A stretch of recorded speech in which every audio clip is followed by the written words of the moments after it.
number of young adults experiencing major depression has skyrocketed in recent years, and suicide has jumped to the second leading cause of death in people ages 15 through 24. Some might blame COVID isolation, but in fact, researchers are targeting social media as one factor for the mental health issues experienced by adolescents and young adults. Dr. Conor Hogan is the world's leading high-performance socio-psychologist. He joins us now live from Ireland.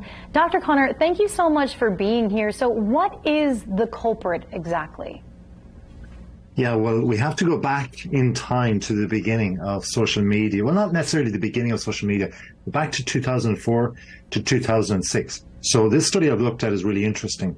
It's looked at the way of how Facebook has integrated and introduced 775 different US colleges through the different introductory stages of Facebook coming on board into their colleges, right? So those 2 years, and what they've looked at is how it made those people feel and the relevance to their mental health and so on, and the progress in the meantime.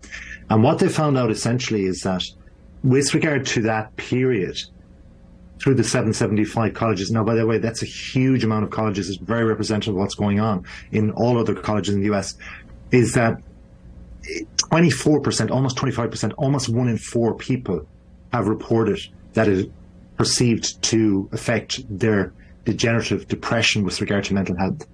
And you know, I was about to ask how many people are affected, potentially affected by this worldwide. This seems like a huge issue. Yeah, well, let's go to the base statistics on this. Is that we've got 4.1 billion people as of 2021 that are on the internet in the world. That's just about half of the world. And there are statistics out there saying about 90% of those are linked in some way to some social media. So if, and it's an if, the data coming from what I've just said with regard to Facebook in 2004 to 2006 is the same with regard to other kind of social medias, well, then we can definitely point the finger towards social medias and mental health being correlated in that way nowadays. And you know, it's difficult because you want to provide solutions, right? And we're always thinking of ways that we can provide those. Should any of this fall on social media platforms themselves? Should they be making changes? Yeah, I think it's the social media platforms. I think it's the regulators. I think it's the governments.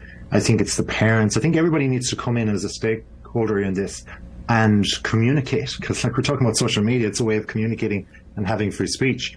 But communication is about listening as well, and we really have to take responsibility for everybody in the world insofar as truth, because nobody wants to put up junk and see junk. What's the point in that, right? So we need to get real with it all, I think. And how do we protect younger kids who are really just desperate to have their own social media accounts and get out there? Well, I liken it back to, say, remember Mad Men? We looked at that great series of Mad Men, and we looked at cigarette smoking back in the 1950s and how cool it was and so on. But as we know, time after that realized that it's not as cool, it's actually quite harmful to your health. And now everybody, even children, can understand that. So we have to start just having this open conversation and, you know, just slightly tweak things. How can we use the goods of it? And there are goods of it. We've seen it in the pandemic, to go forward in that regard and make children smarter and more responsible. Very neat. And I know I did notice on TikTok in particular, because you all know I have this TikTok following that I do with my kid reports. And on TikTok, there's actually a feature that allows you, if you've been scrolling too long, it tells you, like, it calls you out. It says, hold up, you've been scrolling for however. And I love that, because when I see that, I'm like, oh, okay, oh, you're right. Let me go get some fresh air or whatever. And I think that would be really beneficial if all platforms did something like that, because you can waste away your time pretty good. Yes, you can. And I'm sure then Dr. Conor will be reading studies about that as well. Dr. Conor, thank you so much. And of course, viewers can learn more about Dr. Hogan's work by checking out his book, The Gym Upstairs, The Neuroscientific Secrets of Future Champions. Dr. Conor, thank you so much for joining us. Thanks, guys.